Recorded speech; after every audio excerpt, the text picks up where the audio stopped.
This is the 25th video of the wargaming of Napoleon's Waterloo campaign. I am playing the French. The game's artificial intelligence is playing the British and Prussians. It is June 16th, 1815, 3:30 a.m. Turn 51 out of turn 388. This battlefield is a lot bigger actually than the historic 4 battles that were fought during the Napoleonic campaign, which were Quatre Bras, Lannes, Waterloo, and Wavre. The map extends all the way up to Brussels and all the way down to Quatre Bras, which is on the French-Belgian border. So, we are, time-wise, this is the day Quatre Bras was fought. And actually, Lannes, I believe, Ney started fighting Quatre Bras about 1 o'clock in the afternoon. It's 3:30 a.m. now, so quite early.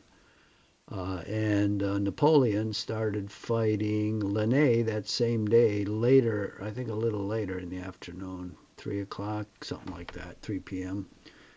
Anyway, we are quite a bit beyond that.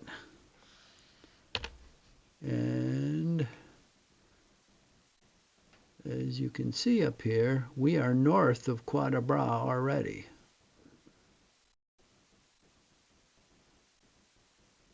So let me change a couple views here and we'll continue.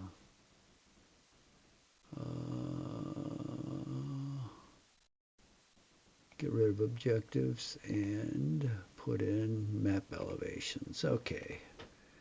And it is French movement, so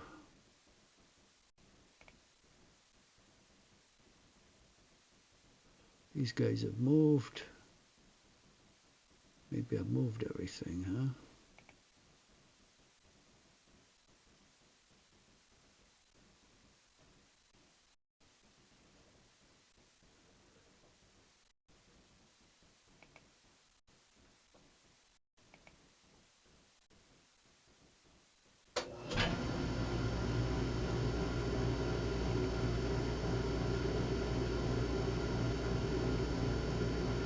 I think I moved all this stuff.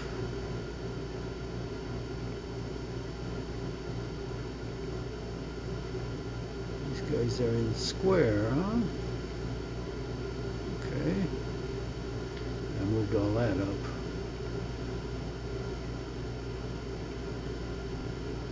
These guys moved. These guys moved, okay. These guys haven't. And that looks like where I probably stopped moving. It's the trouble when you end the session before you've done all your moving. You've got to figure out what to move. That's the furnace in the background. It's right behind me, so it's one of those older fuel oil furnaces, so it has a blower that starts up. And it takes a couple minutes, but it gets kind of loud, especially when you're right next to it. Then it dies down as the flame ignites the fuel. And it's a lot quieter, but somehow it has to rev up. And I'm thinking the blower stokes the flame so it gets hot enough to ignite the fuel. Fuel oil, it's my understanding, it's hard to ignite. It's got a high ignition temperature, so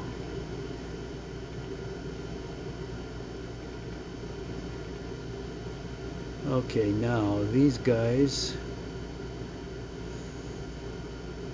are going out to the right here. Oh shit, he went out already. I don't like getting surprised if I can help it. So I'm sending these guys out to make sure no Prussians jump me on the right. Whoop.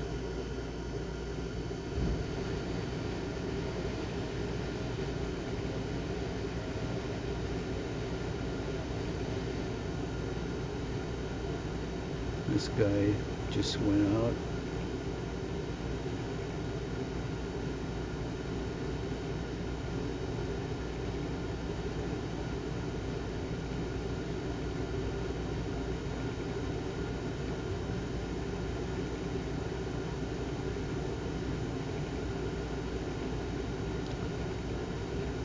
So, just I guess to talk about something here, I'm also playing online the Battle of Chancellorsville and Battle of the Bulge. Now in Chancellorsville,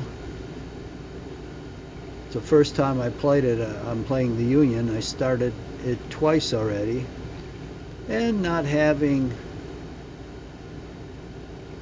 read all the rules, thinking because I played Gettysburg it's going to play the same as Chancellorsville. Well, that was a mistake. So because of that, it was a disaster for the Union, and I blamed the whole debacle on the low quality of the Union Army, which partially is true. There are 2 corps in the Union Army that are terrible. I mean, literally, if you get meleeed, the whole brigade runs away. And brigade after brigade in that corps. But it was due to my not understanding some other rules. So I'm going to begin a 3rd time. And this time with better results. It's really hard to win as the Union in the wilderness. But I'm going to give it another try. Now at least I understand the rules a little better. And there are specific rules for the battle, which I should have assumed, but I didn't. I just thought, well, it's like Gettysburg. I don't know how to play Gettysburg, but there are rules peculiar to Chancellorsville, one of which is you can move in line in the woods. You can't, without getting disordered. You can't do that at Gettysburg. It's completely different. It makes a huge difference, because I was getting clobbered because I thought I had to go into line to fire in the woods, and I didn't. And I was assuming I couldn't move in line in the woods. So I was waiting until I was next to the unit to deploy into line. I was getting fired at 3 times and disordered, and then routed because the units were of such low morale. So it seemed an impossible game, and it was under my assumptions, but those assumptions were incorrect because this morning I read the rules. So anyway, I'm going to try it again, hopefully with better results, but I'm playing that game, and then I'm playing Battle of the Bulge, but that one I must have played like 10 or 12 series, but I'm going to restart that only because I cursed so much. I'm playing the US there, and the German artillery, it just massacres the US. I mean, and the US artillery isn't very effective, and the Germans are killing all the US units and destroying all the US artillery before it can get away. And the deployments of the US are so bad. You know, they've got a whole bunch of units over the Ore River, there's like 2 or 3 tank bridges over the Ore River, and all of these units are getting cut off by the Germans. Why are they on the east side of the Ore? It was a stupid defense decision. And then you've got German or American batteries in the middle of the woods with no road around them. I mean, how the hell did they get ammunition to them? And no way to escape. It's really stupid. And then you've got fixed units, you know, the Americans can't be moved. And I can understand it early on in the battle because of the confusion. But Jesus, it's like the 7th move, 2/3 of the American army is massacred, and they're still waiting for orders because they're fixed. So I cursed so much in that game, in that session, those sessions. I would have to rate them X-rated. And so I figured, well, I'm better off restarting and just trying not to curse. How's that? But I used every curse word I could think of at the units for their low morale. I mean, Americans have demorale. Jesus. I mean, yeah, okay, they were burnt out. Maybe that's why. But I indicated they were draft dodgers and, you know, F this and F that. And the American generals were idiots. And, you know, I just kept going and going. I couldn't stand it because I'd see these American units slaughtered and then surrounded and just pummeled to death, and American fire was ineffective. I mean, their artillery was garbage compared to the Germans. I've got to find out what German guns were doing that. I know they had some rocket artillery, but their 150 millimeters must be killers. Jesus. Well, see, here I go swearing again. But I'm gonna start over on that and really concentrate on not doing it, because in listening to them, I couldn't publish that. I don't even know if an X rating would do with the amount of swearing I did at everything and everybody. But since I've seen the disaster unfold, now hopefully I'll get control of myself. What do we got? Only visibility of 3 hexes so far, so I can't take any of my defenses down. But that was an experience. It looks like an excellent game, to tell you the truth, but boy, do you have to take some abuse as the Americans. I mean, the Germans just keep dishing it out, and I will admit I admire the effectiveness of their artillery. Jeez, it's just wonderful to behold. But not if you're on the receiving end. But hopefully we'll overcome that, and with the battle at Chancellorsville, I think I'll be able to overcome that. For instance, on the far right, I went for these 2 bridges, and I moved through cow paths in the woods, thinking I could surprise the enemy, or the Confederates. And then when I got to the bridges, I found out that they were destroyed and I couldn't get across because I never read the rule on how to repair them, or indeed that they would be destroyed. I assumed they were intact, but and the ones opposite Fredericksburg were destroyed too. And I was headed for the bridges at Fredericksburg, and I would have found out I couldn't cross there either. So my flanking operation was a total screw up. And I don't know how you're going to cross those anyway. That may not be possible. Because as soon as the enemy sees you repair, or as soon as, I shouldn't say the enemy, the Confederates see you repairing them, they're going to send artillery there. And I don't know if, well, it's going to be difficult to have supporting artillery there because they're way back in the column. So I'm going to have to take the column off of the road to move the artillery up, which is going to significantly delay me coming up to the bridges. So I don't know what the solution is, but at least I know what needs to be done if I'm going to cross the river there. And it's not going to be in secret. I can dispel that because I'm going to be visible.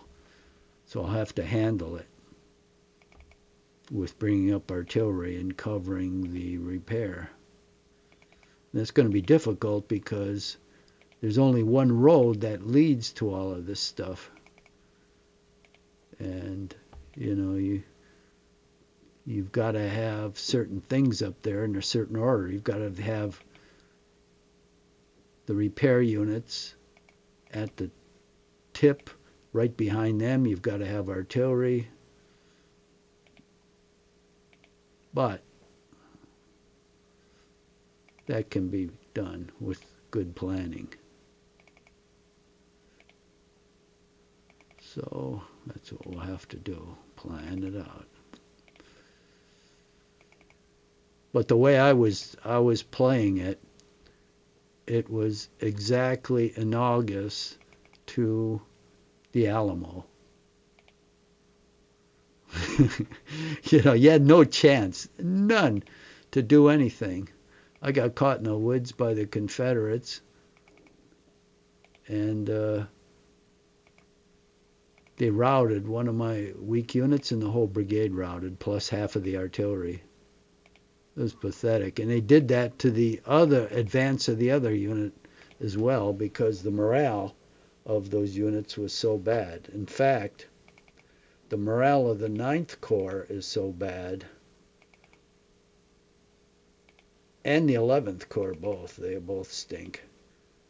And it kind of amazes me because Chancellorsville, was in May 1863, and Gettysburg started July 1st. I mean, how did those units repair themselves? Because in the 11th Corps, you only had like, I think, 2 weak brigades. It wasn't the whole Corps. But at Chancellorsville, it was. So I don't know. But now I know what better to do. But I still think those units were at Chancellorsville were rated way too low. I don't know why they were rated that low. But it is what it is. Oh, the other thing I'm going to start up too is War Plan Pacific. Now, I've been talking to the designer via email because that game's got a serious flaw, but I think I'm going to play it anyway because I'll have to try to play around the flaw. It's the amphibious campaign. Apparently, the designer understood nothing about amphibious operations. And of course, he doesn't directly answer any of the questions I ask because he either doesn't have the ability to do that or he doesn't want to answer because he knows it would make him look stupid if he did.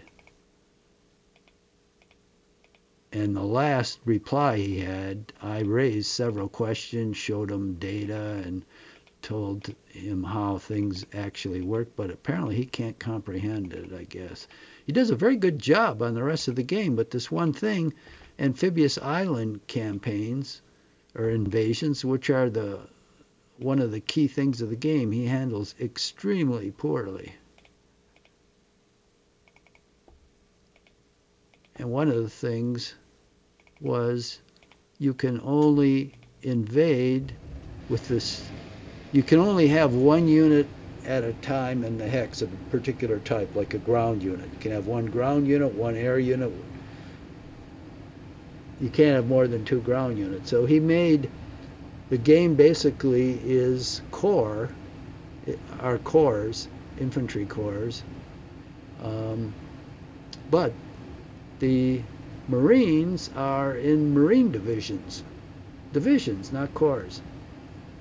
Okay, so oh shit, look at this. I pointed out to him at the Battle of Iwo Jima, the Marines invaded in a 3-corps Marine, of 3 Marine divisions were organized in a corps. So that should be the way you can invade any island in a corps. You should develop a corps structure for the Marines. Why do you have a division? You know, they operated as a corps. That was one fact. The other fact is the Japanese never had more than a division on any of those islands. On Okinawa, they had one division. Or Okinawa.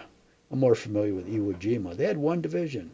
That's it, one division. So that should be a maximum for the Japanese. Whereas now the Japanese can have a corps. So if I was the Japanese, initially you put a corps on every island and it can't be taken because the odds would be so bad with the Americans invading that you couldn't take it. But he doesn't get it. It's like, you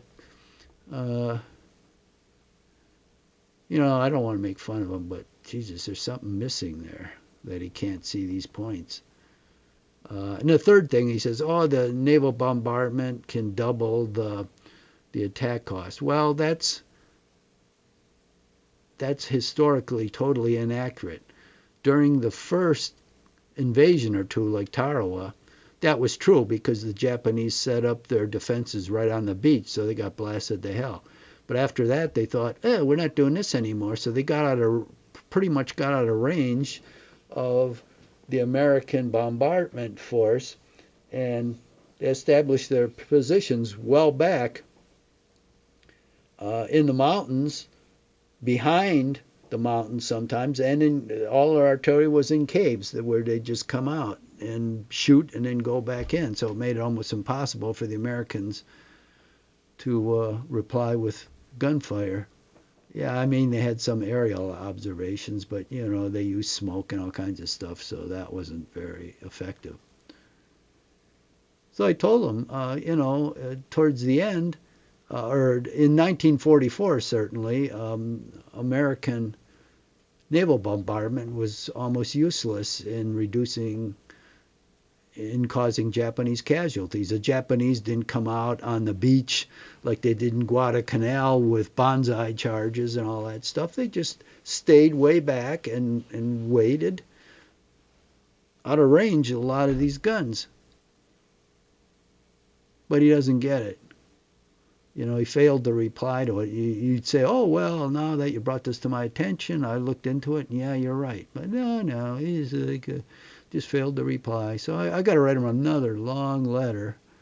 It's like you're schooling a little kid that should know this stuff. I mean, if you're going to do a game on the Pacific, amphibious invasions are very important. You know, it's like carrier warfare. You don't ignore rules on carrier warfare in the Pacific War and thinking, oh, it must be just like war in Europe. Or, you know. So I don't know where this is going, but what am I doing here? Activating these guns. But I'm going to try that game, and what I've got to do is somehow I've got to go up through Singapore because there's a lot of major bases there. And there's other rules I have exception for. I mean, I do like the game. I told him that, but it has to be cleaned up. And frankly, he's not the person to do it. He doesn't seem to have much in the way of it. I mean, he did a great first job, but he's got to have somebody else do the cleanup, I think. He's a one-man show, too, so that's a problem because he doesn't have any feedback and no one's telling him, yeah, but you got to do this, and no, this is stupid. And, you know how it is when one person is making all decisions. And I used to be a manager. If you don't listen to your line people, you're usually full of shit because they know things that you need to know to make your decisions.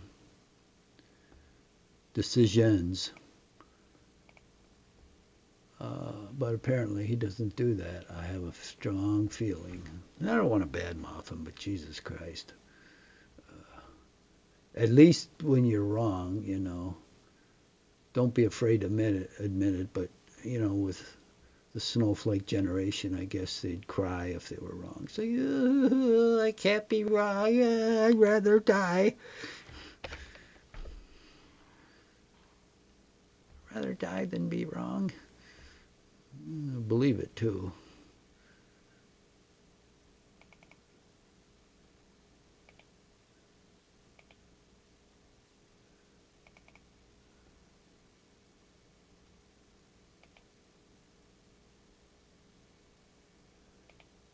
Okay, I'm going to face this guy backwards and put him on the bridge. It'll be like one of those Italian movies. Have you ever seen Good, the Bad, and the Ugly, where they had that Civil War attack on a bridge? I mean, Jesus, those Italians, they didn't know shit about how you'd handle an attack like that. So they just had all these guys globbed together in a big mob and run across the bridge. I mean, they'd put one cannon on the other side of the bridge and all those guys would be blown to pieces. But it's going to be like that here. So I'm going to put this huge guy on a bridge. It'll be like the Viking at that was on the bridge at, what the hell was that? Just before Hastings. Stamford Bridge, where they said that enormous Viking, he went berserk and he was on this bridge. And he was holding King Harold Godwinson's whole army up from crossing this bridge, one guy swinging an axe. And man, I'd hesitate to go up against that guy. I mean, that axe would cut off your head easy if he's swinging it around and around. Some huge guy, you can imagine the momentum on that axe. So I don't blame those guys for not going there. They finally killed him from beneath. I guess they gave him a spear right in the nuts through the through the spacing of the boards. That's how they got him, which was really a low blow. Well, more than one way. But, Jesus. Yeah, see, here I am swearing again. Comes so easy. Okay, I think I'm just about done here. I don't think there's anything else to do except see if I've got any units coming on. Nope. So anyway, yeah, if you're interested in other... there's not many guys watching this game, but I don't care. I'm retired. I like to play these, and it doesn't really... It's very little effort to broadcast these. So I do it, and maybe there's one or two guys that are interested, but if not... But if you are, and these are kind of neat games, even with their flaws, I like them. So I'm playing Chancellorsville. I'll play Warplan Pacific, and then Battle of the Bulge. So, you might want to subscribe and see what I'm playing, because as these go down, I finish them up or quit them in disgust or something, then I go on to another one. So, you'll learn something. If you like to play these, you'll learn a lot of things. You'll learn actually all the mistakes. You won't have to do them yourself. I'll do them. Okay. Let's say that's it. Let's see what it gives now. We'll go to the next phase, which is Allied Defensive Fire. Let's see if I get shot at here. Yep. One man. I can take it. Fatigue. Yeah, he's going to pay for being too close for that artillery. Now, these guys can't shoot because... Holy shit, I got to stop swearing. They can shoot. And I went into formation this time. Oh, I bet it's because I didn't move.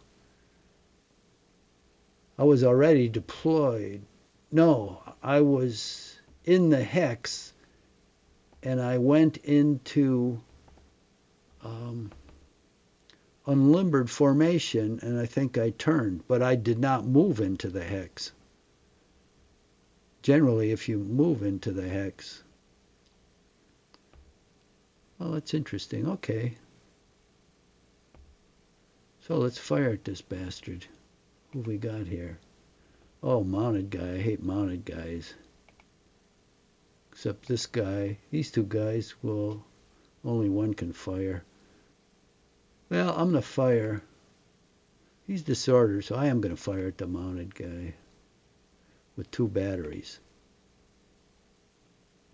He's got 2 mounted guys. One disordered and one not. Let's fire at the one that's not. Bang! 39 men. That wasn't too bad. I can fire at him again. 35 men. And that's all.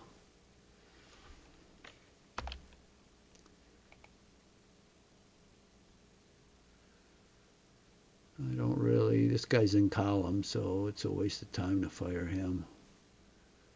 I'll go into line hopefully next turn. So let's go to the next phase, French melee. I don't have any melees.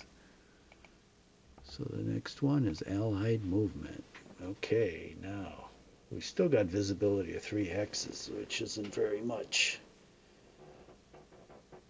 But I'll be deploying these guys against. Oh, that guy disappeared. Good choice. He got 70 casualties.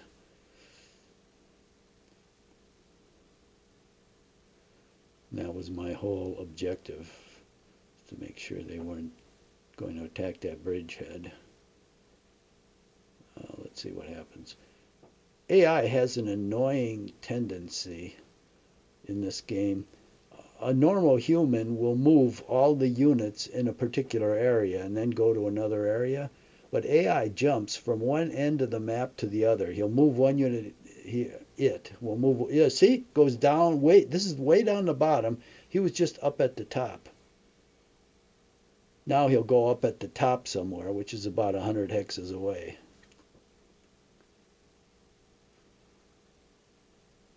Now that thing spinning over on the right, that blue circle, that means he's moving stuff. So he has a lot of continuous movement. AI is pretty fast.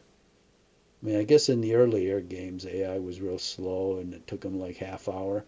AI will move like 5 times faster than I'm capable of moving. That's how fast it is in these games. And you have a setting. I've set it up to high for movement. So AI will move fast, but you can have AI move slower, and it'll take slower to think.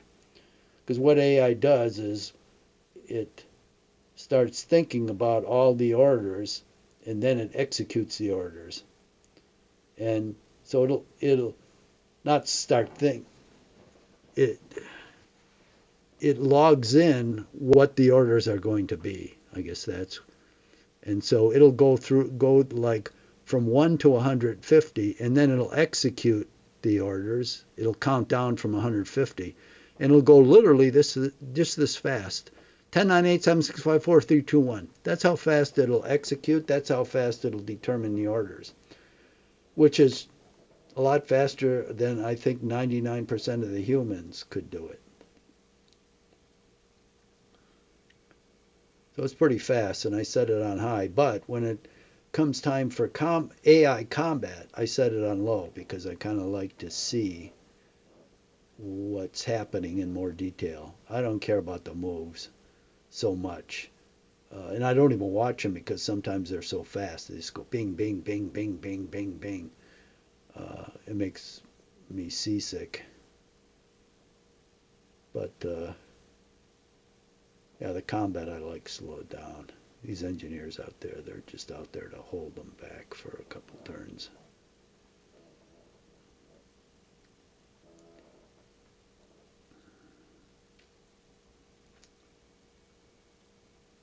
There's not much to do for engineers in this game, so. And these guys are disordered, so their combat value isn't real great. Somebody's got to stay behind to. There's a bunch of Prussian units out here somewhere. I don't know where because I can't see out that far yet. French defensive fire. Okay, we got none there. I think we still have. Yeah, we can shoot at this bozo. I think. Yeah, he's on the height. How nice of him to get up there so I could shoot at him. He could have moved one back and then I wouldn't be able to see him. But here, bang, bang, 66. I got another battery here. Bang, another 12. Well, I'll use the J map. You can see how the French army is spread out along this road to Quatre Bras.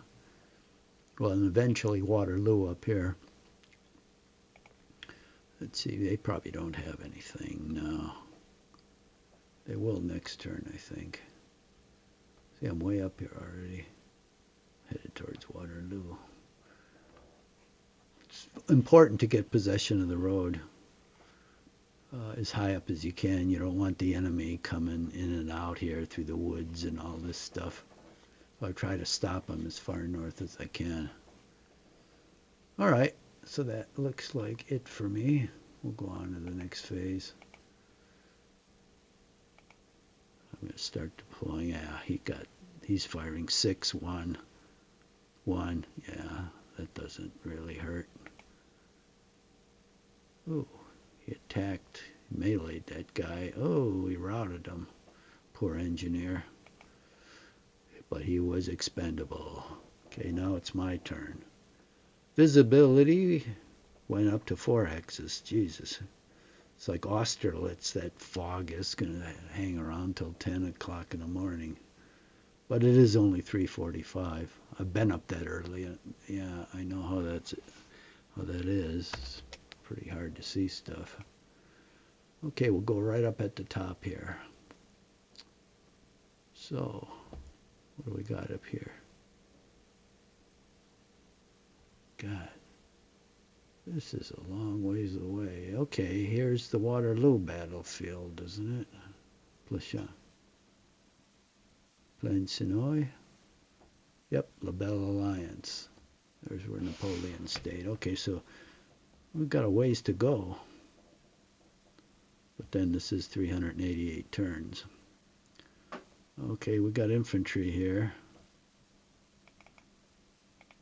Let's go up here and see if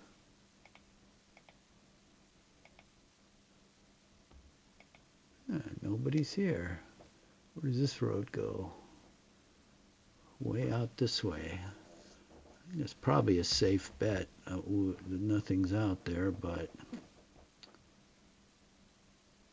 you never know. Let's go further up this way.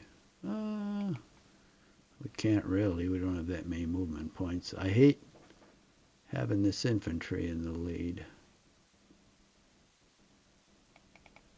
Let's put him to the side and have the cavalry tiptoe up here.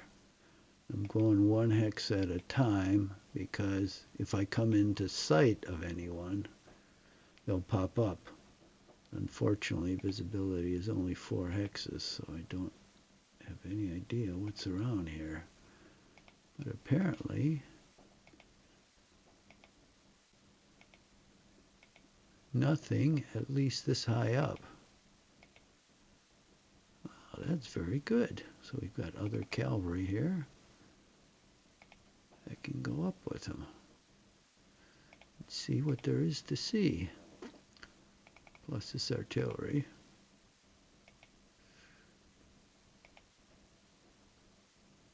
I'll put this guy, oh, what do we got here? See how far he can get.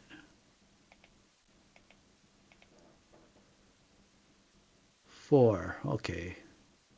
He should be able to do it. I want him to be back on the road and be ahead here. It's like a scout.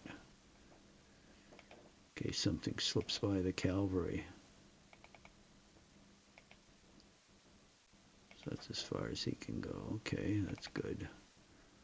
We'll keep pushing, pushing, pushing.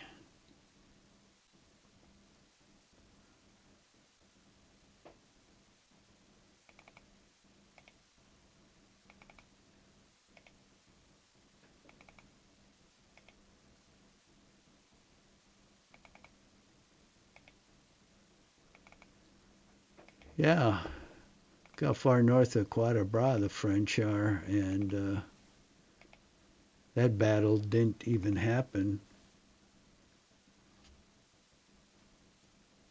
for 9 more hours.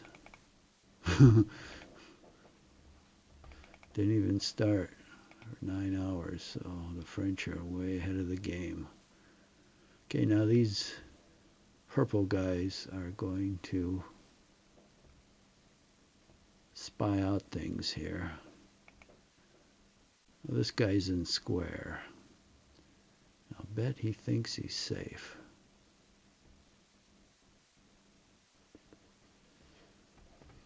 Okay, what are we going to do first?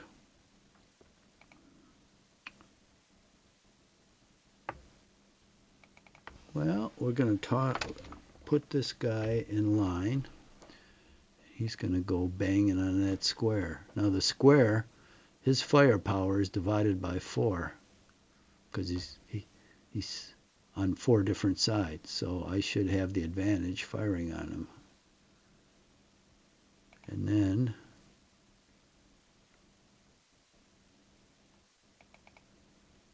oh, this is a big boy. And this is a skirmish, so he's going to go melee him. This guy's going in line, so this guy wants to shoot it out. He's disordered, so he's like firing at half value. And we'll be glad to exchange blows with him. These stupid officers, they always get in the way. Okay, this guy,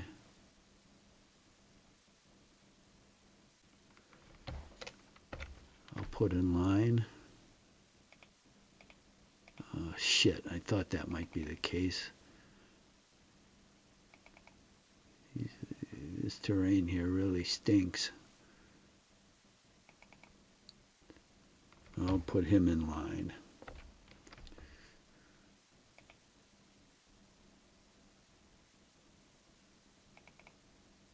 Then, what's this guy? Oh, he's disordered, so he's no good. Is this clear? No, it's a village hex. I screwed myself. No, I didn't. This guy's in column, so he'll move up here and start moving around. And let's see. So next turn he'll come in, start firing at this guy. Meanwhile, this guy will start maneuvering around here. And I think I'll go one more. Send this guy up. Point him at the skirmisher too.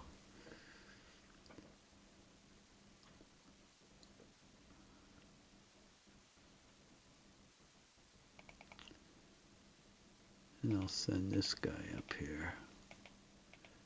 These guys will stay on the road. Wait for those guys to clear the way. Except for this artillery, which if we have a hard time with this guy,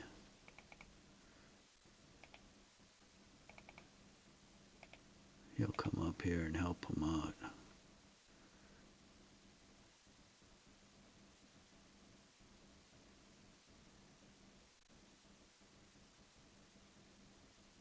I'll leave him there. We'll see what happens.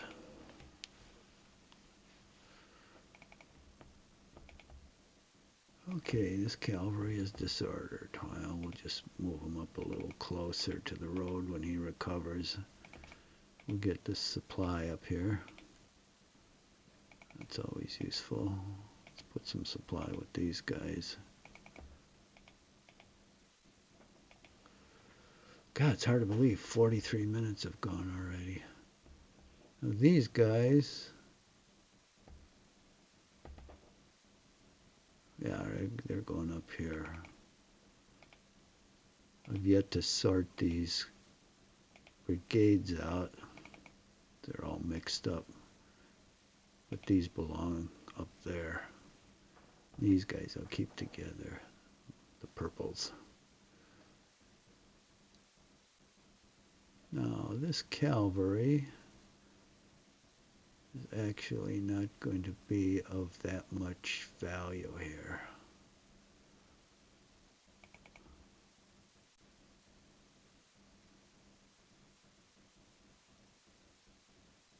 Except for preventing this guy from getting away.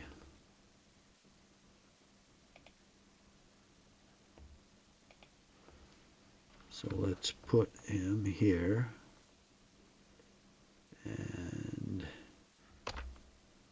we'll point him to this guy. If he tries to get out of square and run away, I'll charge him. Meanwhile,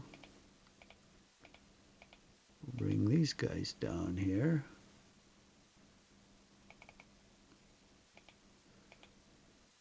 And they're going to, let's turn into them. They're going to go in the line next turn. We'll start banging away at that guy. And then here,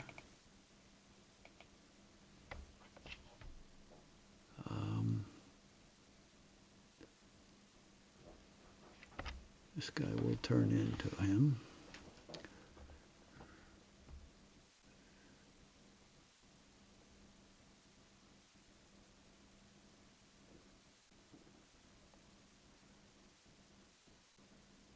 What am I going to do with these guys? Get them out of the way, I guess. These red guys are going to clean up whatever's here. For the British, I don't really know because I can't see very far. But I'm going to take them off the road here. And we'll do some cleanup.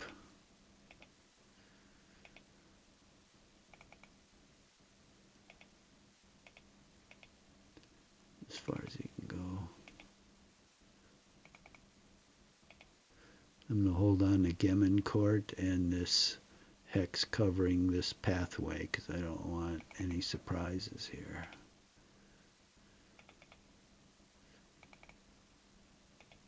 I hope the sun comes out soon.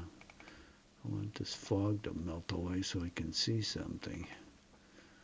I could have like 20 units 5 hexes away just out of my line of sight.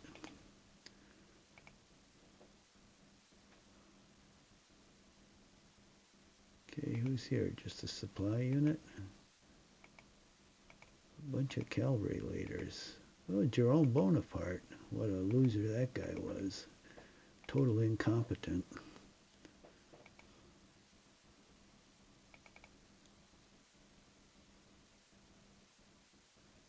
Oh. Oh, shoot. So I got to do these guys. Well, we'll move. I don't want to move the supply. Okay, I just want to move these leaders on the road. See how high up they can get. All right, that's good. Got plenty of supply coming up this road. I don't need any more. For the moment, anyway.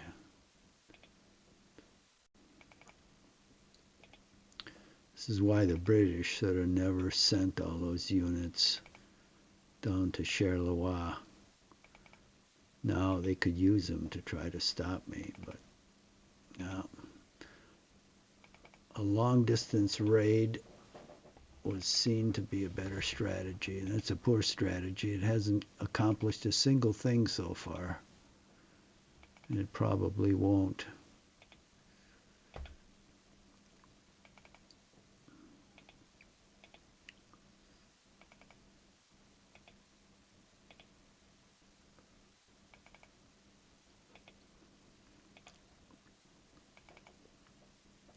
If I get a break in the road, I'll put these 2 supply on.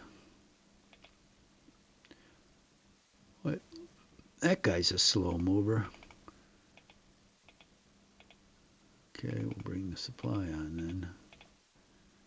Might as well. The farther up it is, the better. It's a slow-moving infantry.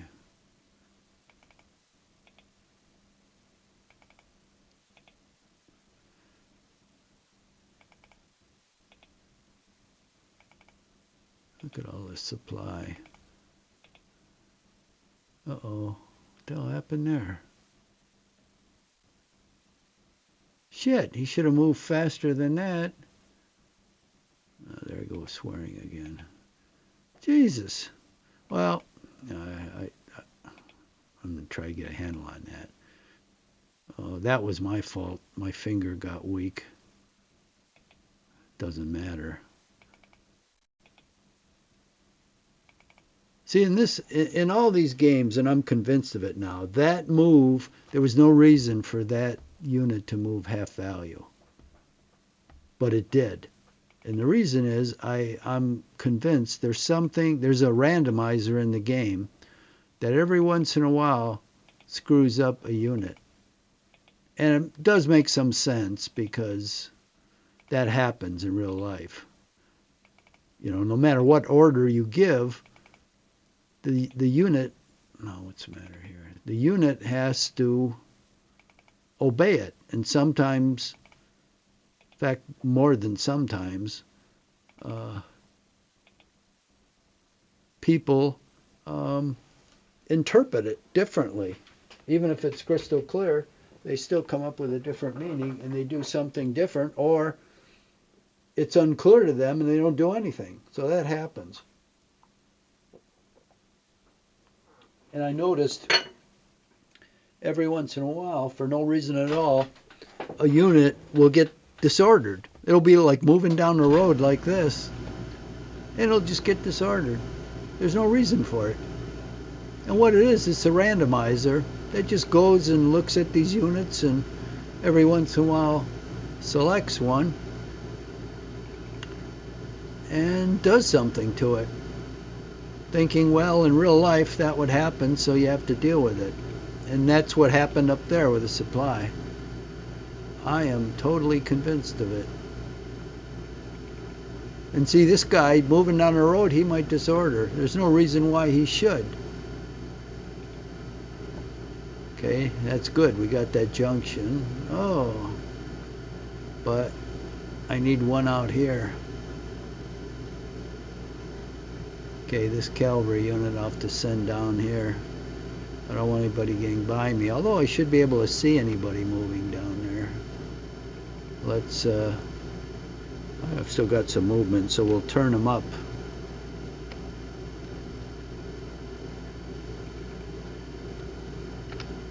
So he can watch anything going down here. What I should do almost is get him up here. Yeah, that's what I might do next turn. That's where he needs to be. Well, I'll have to move him next turn. Where's the guy? Here. Okay. So he's going down this road. One thing AI does not really do is scout, which is a big disadvantage. So I scout like crazy. I want to know if someone's going to appear on my flank before it happens. I don't want to be, you know, like a bomb out of the blue type situation. So I'm always sending out scouts, especially cavalry, to look around. Now in this case, so far I don't see anything, but the Prussians, I defeated 3 corps, but there's still one more out there, and he's got about 20 units or so left over that are still capable of combat. So they're somewhere. And AI is pretty aggressive, so he's probably sending them towards me. I mean, who else?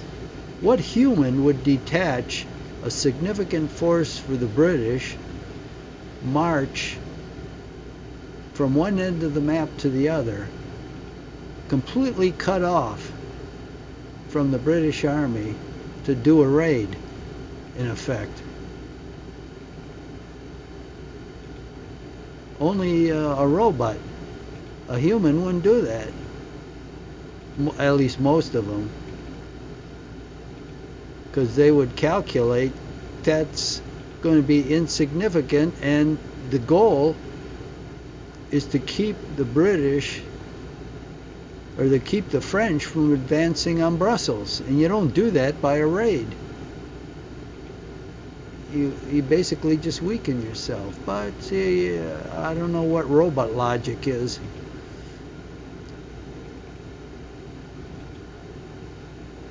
But that's the interest. What's the matter with this guy? He doesn't light up. I gotta go with a different mouse. I keep saying that. And the reason I don't do it, because it's a pain in the ass changing out the mouse. It means I have to go in back of my computer. And that's always a nightmare with all those wires. But I'm going to do it because I don't know if this one is working right. Or maybe.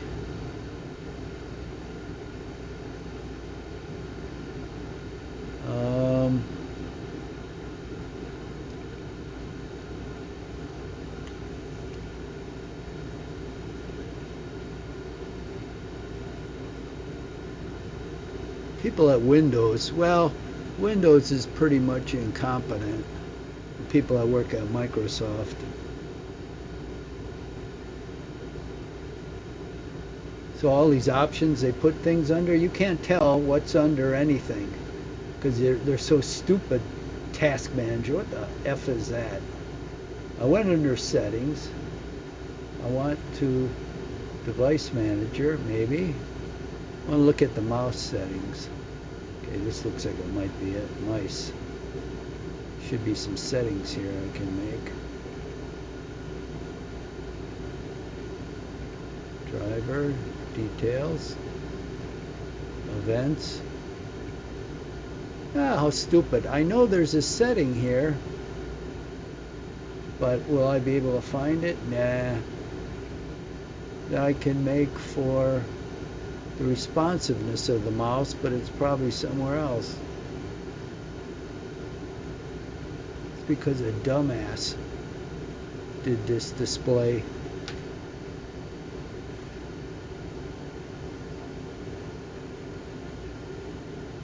Now there's nothing else under here. Oh well, I'll forget about it for now. To try to remember it when this is over.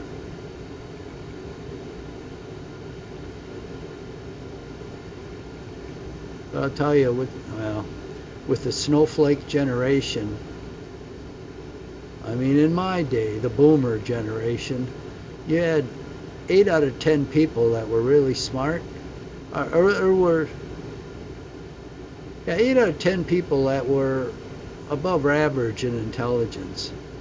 Now you've got 8 out of 10 people that are way below the average of intelligence, and some of them are morons. In fact, a lot of them are morons. We elect them to Congress now. So it just frustrates me. You got to deal with imbeciles like that. And I was a manager during part of my working time, and I had some really smart people under me, and I hired smart people. But now I don't think there's any smart people to hire. They're all imbeciles. Like AOC, what a jackass! And she graduated from a university. That university should be shut down, and they should be ashamed to give a diploma to a jackass like that. She is completely brainless. And she isn't alone. I mean, look at all the people in Congress that are stupid. But stupid people elect them. So how stupid are the people that elect them? Is maybe stupider than their representative, which is hard to believe, but that's what's running the country now. It's no wonder the way it is the way it is. Well, enough of that. We're back in Napoleonic times. I don't know if that was any better. Especially if you're a soldier in this French army. I don't know how those guys survived. The way they had to fight. Musketry, those balls would just rip off your arm, or if it didn't hit you, if it hit you in the arm and leg, that was almost a sure amputation. If it hit you in the body, you were a goner.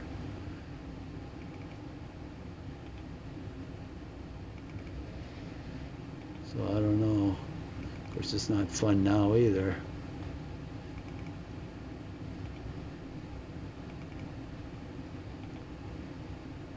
Okay, getting down here, which is good.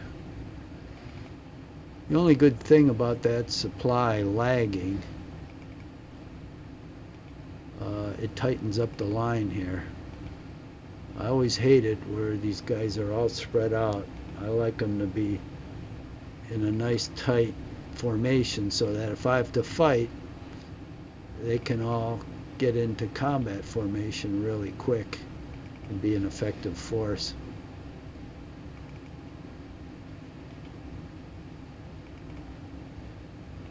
This is one reason you have to, okay, where am I here? You have to capture Charleroi because it's got a protected road running through it, which you can actually protect on both sides. Whereas these other roads are wide open.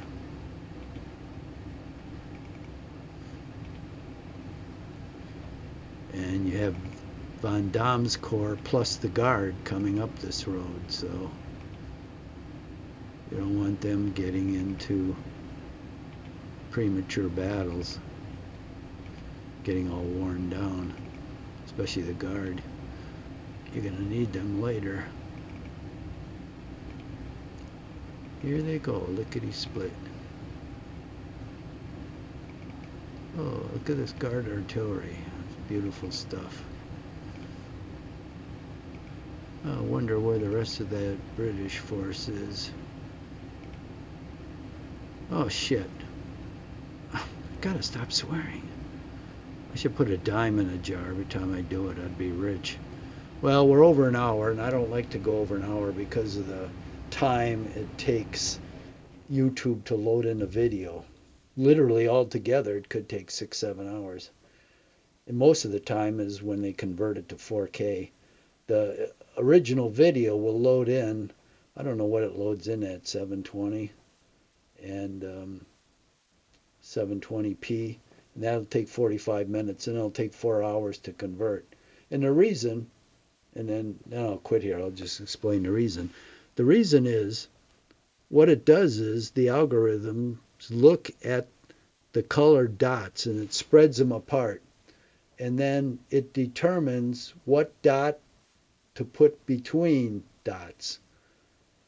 And so what happens is when you're looking at it in 720, those dots actually have space between them, which makes it look less clear. If it's at 420, there's more space between the dots. So when it gets to 720 and you want to make it 4K, it puts in dots between the dots, and it figures out what colors and what intensity to put in to make it look sharper. So it's actually kind of fooling your eye. It's just putting more color in there to make it look sharper. It isn't really upgrading the dots themselves, the pixels. It's just putting more pixels in there, and then you see more pixels is a better image. I mean, that's all it's doing. So you can imagine how many dots it's putting in there on a video, probably millions. So I'm kind of surprised it only takes 5 hours. But that's how you get 4K. So anyway, enough of that. So let us close this out. Save it. And we'll continue on next.